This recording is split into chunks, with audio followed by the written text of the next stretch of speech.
ஐயா வைகோவுக்கு கொடுக்குறோன்னு சொல்லிட்டு இப்போ ஏமாற்றிட்டாங்க. திமுகவோட சூழ்ச்சி இன்னைக்கு அடிச்சுக்கிற அளவுக்கு போயிருக்கு. இன்னைக்கு இந்த சீசன்லாம் மாம்பழம் புளிக்கிற மாதிரி செஞ்சுட்டீங்க. செய்துட்டீங்க. சரி, ரைட். இன்னைக்கு காலையில் மதிமுகவுடைய துரை வைகோ வந்து மிக தெளிவாக சொல்லிட்டார். கூட்டணியிலேருந்து வெளியேறதுக்கு சிக்னல் போட்டு காமிச்சிட்டார். அவர் எங்களை ஏமாற்றிட்டாங்க, 2 எம்பிக்கு கொடுக்குறேன்னு சொல்லிட்டு இப்போ வந்து ஐயா வைகோவுக்கு கொடுக்குறோன்னு சொல்லிட்டு இப்போ ஏமாற்றிட்டாங்க. அதனால் வைகோவோட பெரிய பார்லிமெண்ட் இருக்கார் கமலஹாசன். அவர் போனார்னா அப்படியே பார்லிமெண்ட்டில் பேசணும்னா ஈராட்சியெலாம் அப்படியே தோற்று போய்டும். அந்த பெரிய பார்லிமெண்ட்டில் அனுப்பி வைக்கிறாங்க. வைகோவோட பெரியார் ஓட்டு கோசம் தானே திமுக போய் நடுங்கி தானே இப்போ கமலஹாசன் கொடுத்துது. கமலஹாசன் முன்னாடி என்ன ஓட்டுக்குதுன்னு கூட தெரியல. ஐயா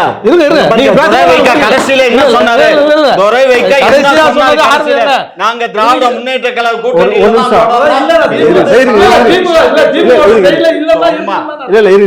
ஐயா பெரிய மனுஷன் நீங்க என்ன நீங்க தான் சொன்னீங்க ஒருத்தர் பேசும்போது குறுக்க பேசக்கூடாதுன்னு சொல்லி. அவர் இடையில ஒரு தடவை பேசுனாங்க.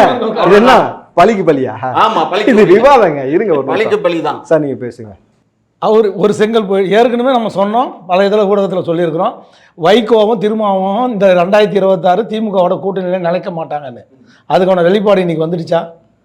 திருமாவளவன் அண்ணனும் அதே தான். இவங்களோட இவனா இழுத்து பிடிச்சாலும் இருக்க மாட்டாங்க. அதனால தான் துரைமுருகனை வச்சு இவங்க வந்து ஜிகே மணியை தூண்டி விட்டு ஜிகே மணி ராமதாஸ் கிட்ட போய் பேசி பிரித்தாலும் சூழ்ச்சி அங்கே இருக்கிற அப்பனும் புள்ளியும் பிரித்து வச்சுட்டாங்க. நல்லா இருந்தாங்க அப்பனும் புள்ளியும். திமுகவோட சூழ்ச்சி இன்னைக்கு அடிச்சுக்கிற அளவுக்கு போயிருக்கு. இன்னைக்கு இந்த சீசன்லாம் மாம்பழம் புளிக்கிற மாதிரி செஞ்சுட்டீங்க. செய்துட்டீங்க. சரி, ரைட். அதை பண்ணது முழுக்க ஜிகே மணி யாரான்னா திமுகவோட ஊதுக்குழல், திமுகவோட உறுப்பினர், பஞ்சாயத்து போர்டு தலைவராக இருந்தவர். ஐயா பண்ருட்டியார் வந்து பலமுறை சொல்லியிருக்காரு.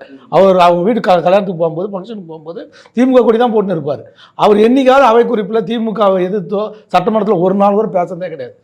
அப்படிப்பட்ட மைண்ட்ல இருக்கிறவரை வச்சு என்னைக்கு பேசியிருக்காரு. இல்ல அது ரொம்ப தளபதி ஸ்டாலின் ரொம்ப ரசிப்பார் அவர் பேசுறாரு. ஒரு நிமிஷம் ஐயா, அது எப்படி அடுத்த கட்சிக்காரன் எல்லாமே உங்களுக்கு விசுவாசமா இருக்காங்க? இங்க பாரு, அதுதான் எங்களுடைய தன்மை. என்ன நல்லா புரிஞ்சுக்கோங்க. நாங்க வந்து நல்ல ஆட்சி பண்றதுனால சொந்த கட்சிக்காரன் விசுவாசமா இல்லையா? சப்போர்ட்டிவா இருக்காங்க. ஐயா, ஆனா சொந்த கட்சிக்காரன் எங்க சொந்த கட்சிக்காரன் எங்களோட வைகோ பத்தி இவரு சொல்லி முடிச்சாரு. பங்காளி தானே. வைகோ கட்சியில இருக்கவங்க பூரா திமுக தான் இருக்காங்க. யாரு வைகோ பையனோ அவரோட சேர்ந்து ஒரு 4-5 பேர் தான் இருக்காங்களே தவிர மற்றதெல்லாம் திமுக தான் இருக்காங்க. ஏன் காரணம் சொல்லுவா? எங்களுக்கு அது தேவையில்லை. ஏன் காரணம் சொல்லிடுவா? வைகோ சொன்னாரு, இனிமேட்டு இனமானம் உள்ளவன் தன்மானம் உள்ளவன் உயிருள்ளவரை திமுகவோட கூட்டணி இல்லைன்னாரு. சொல்லிட்டு திரும்பி வந்தனால அவருக்கான மரியாதை போயிடுச்சுன்னு நினைக்கிறேன்.